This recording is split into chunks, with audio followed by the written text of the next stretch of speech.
এবং পরবর্তীতে সেই সমস্যাগুলো আরো জটিল আকার ধারণ করতেছে এবং আবার আমাদের কাছে ফিরে আসছে। অর্থোপেডিক অ্যান্ড মাল্টিকেয়ার হসপিটালের পক্ষ থেকে আপনাদের সকলকে জানাই শুভেচ্ছা এবং স্বাগত। আজকে যে বিশেষ একটি বিষয় নিয়ে আপনাদের সামনে হাজির হয়েছি, সেই বিষয়টি হলো কবজির কাছে ভেঙে যাওয়া, আঘাতজনিত কারণে ভেঙে যাওয়া কবজির কাছের হাড়। তো সবচেয়ে কমন হাড় যেটা ভাঙে সেটাকে রেডিয়াস বলে। রেডিয়াসের ডিস্টাল এন্ড, অর্থাৎ কবজির কাছাকাছি যে অংশটুকু আছে সেটুকু ভেঙে যায়। এটা মোস্ট কমন কবজির কাছের যতগুলো হাড় ভাঙে তার মধ্যে। কবজি এমন একটি জয়েন্ট যেটা প্রত্যেকটা মুভমেন্টে, শরীরের প্রত্যেকটা কাজে কর্মে মুভমেন্টে এটা কাজে লাগে। এটা সারাক্ষণ ওতপ্রোতভাবে জড়িত থাকে। অর্থাৎ কবজির যদি কোথাও কোনো প্রবলেম হয় তাহলে তার দৈনন্দিন জীবনযাত্রায় এটা ব্যাপক আকারে প্রভাব ফেলে। ধরা যাক কবজির মুভমেন্ট সেটা সে পুরোপুরি করতে পারতেছে না। আলটিমেটলি হবে কি, যদি অল্প করতে পারে তার অনেক কাজ থেকে সে বঞ্চিত হবে, সে করতে পারবে না।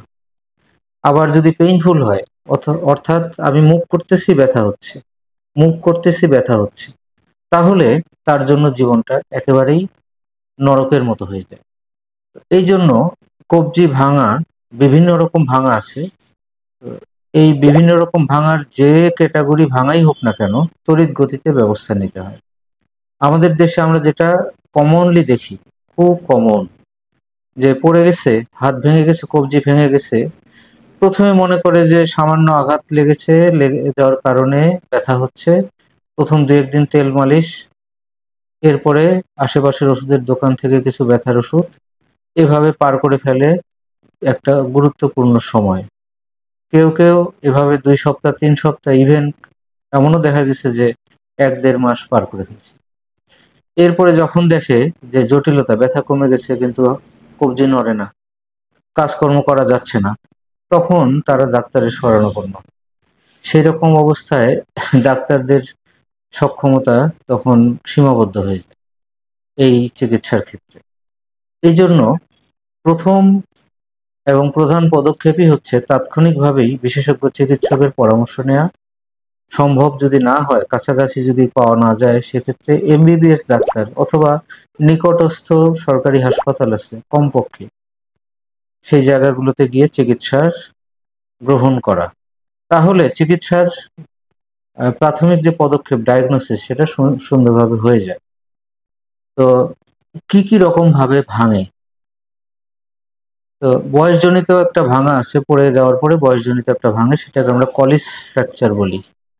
এই কলিস ফ্র্যাকচারে বেশিরভাগ ক্ষেত্রেই সুন্দরভাবে যদি আমরা ওই জায়গাটুকু অবশ করে বা হাতটা অবশ করে ভাঙা হাড় যদি বসিয়ে দেওয়া সম্ভব হয়, তাহলে তার এই হাত অলমোস্ট আগের মতো হয়ে যায়। আর আরো কিছু ভাঙা আছে, যেমন রেডিয়াসের নিচের অংশ যেটা কবজির সাথে লাগানো, এটা কয়েক টুকরো হয়ে যায়। এটাকে আমরা ডিস্টাল রেডিয়াল কমিউনিউটেড ফ্র্যাকচার বলতে পারি। তো এই ফ্র্যাকচার গুলো আসলে খুবই ডেঞ্জারাস, খুবই ডেঞ্জারাস।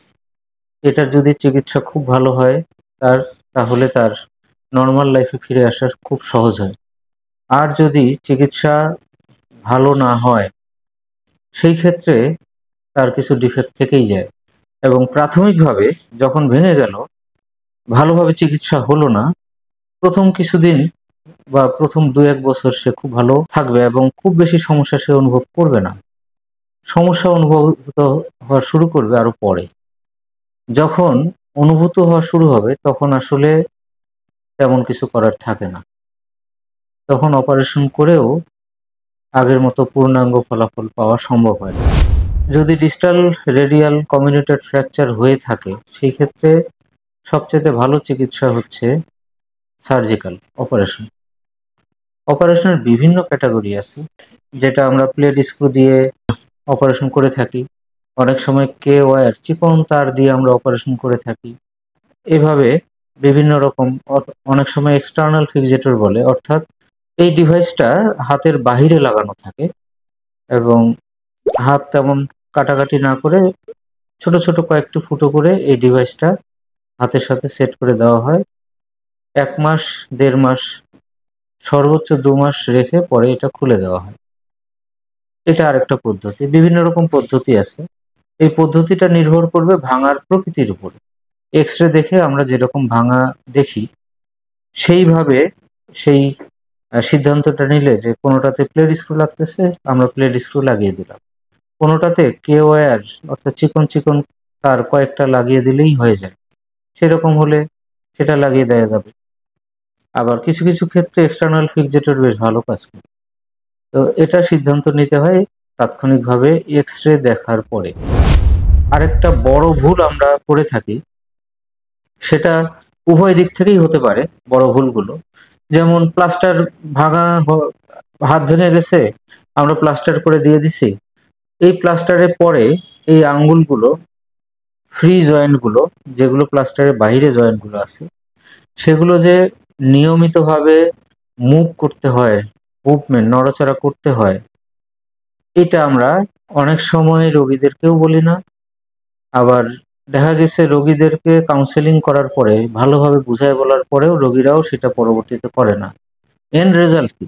এন্ড রেজাল্ট হচ্ছে এই আঙ্গুল বা এই ফ্রি জয়েন্টগুলো পরবর্তীতে স্টিফ হয়ে যায়। একেবারে জড়তা চলে আসে, কঠিনভাবে জড়তা চলে আসে এবং সহজে আর সেটা নড়তে চায় না। সেটার জন্য তখন দীর্ঘমেয়াদী একটা চিকিৎসায় যেতে হয়। তো এই বিষয়গুলো একটা কবজি ভাঙার ক্ষেত্রে অত্যন্ত গুরুত্বপূর্ণ। তো আরেকটা বিষয় হচ্ছে যে আগে এই টেন্ডেন্সি অনেক বেশি ছিল, ভেঙে গেলেই কবিরাজের কাছে যাওয়া। যারা অ্যানাটমি জানে না, হাড়ের গঠন সম্পর্কে কোনো ধারণা নেই, এই হাড় ঘেঁষে কি কি নার্ভ, মাসল, টেন্ডন গেছে তার কোনো ধারণা নেই, তার কাছে চলে যায়। সেটা একটা সময় জাস্টিফাইড ছিল, যখন আমাদের শিক্ষা, অর্থনৈতিক উন্নতি এগুলো যখন বেশি ছিল না, তখন এটা জাস্টিফাইড বলা যেতে পারে। কিন্তু বর্তমান এই চিকিৎসা বিজ্ঞানের উন্নতির যুগে, যেখানে একজন বিশেষজ্ঞ ডাক্তার আপনাদের হাতের নাগালের কাছাকাছি চলে আসছে, আপনি চাইলেই ২-১ ঘন্টা বা কয়েক ঘন্টার ডিফারেন্সেই, এমনও আছে ১০-১৫ মিনিট ডিস্টেন্সে গেলেই একজন বিশেষজ্ঞ ডাক্তারের পরামর্শ পাওয়া যায়। সেক্ষেত্রে আবার ইদানিং দেখা যাচ্ছে কিছু, কিছু মানুষ কবিরাজের কাছেই যাচ্ছে এবং পরবর্তীতে সেই সমস্যাগুলো আরো জটিল আকার ধারণ করতেছে এবং আবার আমাদের কাছে ফিরে আসতেছে। তো এই দ্বিতীয়বার যখন আমাদের কাছে ফিরে আসে, তখন আর আমাদের বিশেষ কিছু করার থাকে না। তো আমি আপনাদের সকলের কাছেই এই সচেতনতা আশা রাখি, যাতে চিকিৎসার ক্ষেত্রে, হাড় ভেঙে যাওয়ার ক্ষেত্রে, জয়েন্টের প্রবলেমের ক্ষেত্রে, মাংসপেশির সমস্যার ক্ষেত্রে বিশেষজ্ঞ ডাক্তার হচ্ছে অর্থোপেডিক সার্জনরা। তাদের পরামর্শ নেবেন, নিয়ে নিজে সুস্থ থাকবেন, নিজের ফ্যামিলিকে চলমান রাখবেন এবং দেশের উন্নতির জন্য আপনি একটা গুরুত্বপূর্ণ অংশ হয়ে থাকবেন। ধন্যবাদ সকলকে।